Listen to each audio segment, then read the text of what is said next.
Hi friends, तो अब हम लोग कहाँ आ चुके हैं? क्लास 10th NIOS बोर्ड के सारे बच्चे ध्यान देंगे।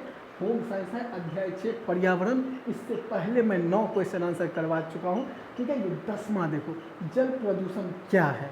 तो जल स्रोतों जैसे नदियों, झीलों, भूजल आदि में हानिकारक पदार्थों या प्रदूषकों के मिलने से उनकी गुणवत्ता खराब हो जाना जल प्रदूषण कहलाता है। जब जल के स्रोत, चाहे जल स्रोत मतलब क्या, जहाँ से जल हमें उपलब्ध होता है, चाहे नदी हो, तालाब हो, झरना हो, ठीक है, या फिर अगर जल हमको वहाँ से मिलता है, मान लो कि अब तो कुआं वगैरह रहा नहीं, कुआं है, कहीं भी जहाँ से जल हमें प्राप्त होता है, ठीक है, और अगर उसमें प्रदूषक चीज़ें, जो हानिकारक चीज़ें अगर ज़्यादा मात्रा में मिल चुका है, तो उसे ही हम बोलेंगे जल प्रदूषण।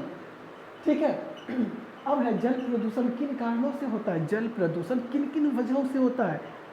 तो गजब देख, जल प्रदूषण निम्नलिखित कारणों से होता है: घरेलू अपशिष्ट, औद्योगिक अपशिष्ट, कृषि अपशिष्ट, तेल का रिसाव। घरेलू अपशिष्ट क्या है? घर में पूरे दिन हम काम किए, पूरे दिन काम करने के बाद जितने भी कबाड़े कचरे जो भी इकट्ठा हुआ, सारे को ले जाके हम क्या करेंगे कि या तो नदी, तालाब या ऐसे जगह पे फेंक देंगे, या उसके बाहर ऊपर में जाके फेंक देंगे। और ठीक है, फेंक देंगे तो उससे क्या हो जाएगा कि उसके आसपास गंदगी हुआ, या अगर बारिश हुआ तो वो गंदगी जो है पानी में चला गया। ठीक है, तो इससे क्या हो जाता है कि पूरी तरह से गंदा। अब अकेले फेंकने से तो नहीं होता, लेकिन अब हम भी अकेले फेंक रहे, कोई और सोचा है कि हम भी अकेले फेंक रहे, कोई और सोच रहा है वो भी कि चलो अकेले फेंक देते, ठीक, ऐसे करते सब फेंक रहा है। तो इस तरह से घरेलू अपशिष्ट जो है ना, ये भी जल प्रदूषण का एक बहुत ही बड़ा कारण है। तो इसीलिए हमें कभी भी कूड़े कचरे को, या तो जहाँ से जल हम लेते हैं, चाहे ट्यूबवेल, चापाकल, या फिर नदी हो, या फिर तालाब हो, या फिर कुआं हो, जहाँ से भी जल हमें प्राप्त होता है, चाहे नहाने के लिए, चाहे पीने के लिए, तो उसके आसपास हमें गंदा नहीं डालना चाहिए। ठीक है, अब है औद्योगिक अपशिष्ट। और औद्योगिक अपशिष्ट तो एकदम से पूरे बर्बाद कर चुका है। क्या होता है कि ज़्यादातर फैक्ट्रियाँ वगैरह यही नदियों के आसपास ही बनाया जाता है। आसान होता है ये कि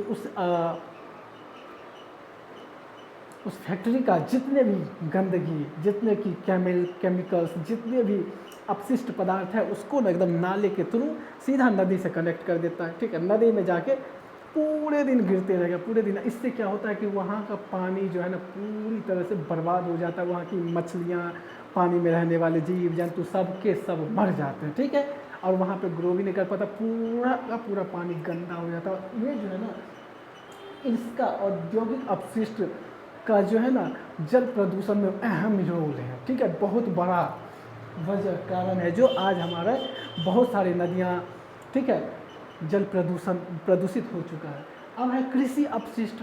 कृषि अपशिष्ट से कैसे, जैसे किसान है, ठीक है, वो अपने फायदे के लिए, वो बेचारा कभी नहीं सोच रहा है कि उस जल गंदा होगा। ठीक है, क्या होता है कि फसल को बचाने के लिए पीछे पीठ के ऊपर देखते होंगे एक इतना बड़ा डब्बा जैसा लगा रहता है। ठीक है, और ऐसे ऐसे करके हाथ पकड़ के ऐसे कर रहा है, और एक हाथ से कर रहा है, और दूसरे हाथ से ऐसे ऐसे करके एक पाइप जैसा लगा है, उसमें से फुवारा जैसा निकलता है। ठीक है, वो ऐसा मत सोचना कि वो पेड़ पौधे को नहला रहा होता है। ठीक है, ऐसा बिल्कुल नहीं है।